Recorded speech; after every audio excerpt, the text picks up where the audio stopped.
नंदी जी के कान में अपनी मनोकामना बोलने से पहले जरूर बोले एक शब्द, जल्द पूरी होगी मनोकामना। भगवान शिव के सबसे प्रिय गणों में से एक है नंदी। नंदी जी कैलाश पर्वत के द्वारपाल भी हैं। आप सभी ने देखा होगा कि शिव मंदिर में शिवलिंग के सामने कुछ दूरी पर नंदी जी विराजमान रहते हैं। कई लोग जब मंदिर जाते हैं तो नंदी के कानों में अपनी मनोकामना बोलते हैं। ऐसी मान्यता है कि नंदी के कानों में अपनी मनोकामना बोलने से वह जरूर पूरी हो जाती है। लेकिन कई लोग सिर्फ भगवान शिव की पूजा करके ही घर चले जाते हैं। लेकिन भगवान शिव के साथ नंदी की पूजा करना भी बेहद महत्वपूर्ण है। कथा कहानियों के अनुसार भगवान शिव ने नंदी को वरदान दिया था कि जहां उनका वास होगा वहां नंदी हमेशा विराजमान रहेंगे। जब भी मंदिर जाए तो शिवलिंग के बाद नंदी की पूजा जरूर करें।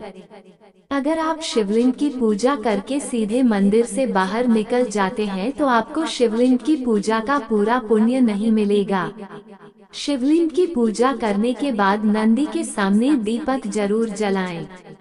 इसके बाद नंदी महाराज की आरती करें और किसी से बिना बातचीत किए नंदी के कानों में अपनी मनोकामना बोल दें। शिव मंदिर में लोग नंदी जी का कानों में अपनी मनोकामना बोलने के बाद ही बाहर आते हैं। कहा जाता है कि शिव जी अधिकतर अपनी तपस्या में ही लीन रहते थे।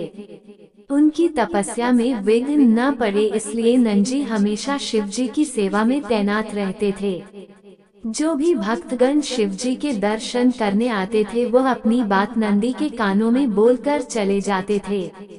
नंदी जी से कही गई बात शिव जी तक जाती है, इसलिए लोग मंदिरों में शिव जी के कानों में अपनी मनोकामना बोलते हैं। मान्यता ये भी है कि शिव जी ने नंदी जी को खुद ये वरदान दिया था कि जो तुम्हारे कान में अपनी मनोकामना कहेंगे उस व्यक्ति की सभी इच्छाएं जरूर पूरी हो जाएंगी। नंदी के कानों में अपनी मनोकामना कहने से पहले उनकी पूजा जरूर करें। कहा जाता है कि व्यक्ति को अपनी मनोकामना नंदी के बाएं कान में बोलनी चाहिए। इस कान में मनोकामना बोलने का अधिक महत्व है।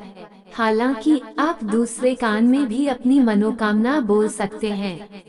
जब आप अपनी मनोकामना बोले तो अपने दोनों हाथों से अपने होठों को ढक लें ताकि कोई आपको देख नहीं पाए। नंदी के कानों में किसी की बुराई या किसी का बुरा करने की बात न कहें। जब आप अपनी मनोकामना नंदी जी को बोल दे तो उनके सामने कुछ भेंट भी अर्पित करें।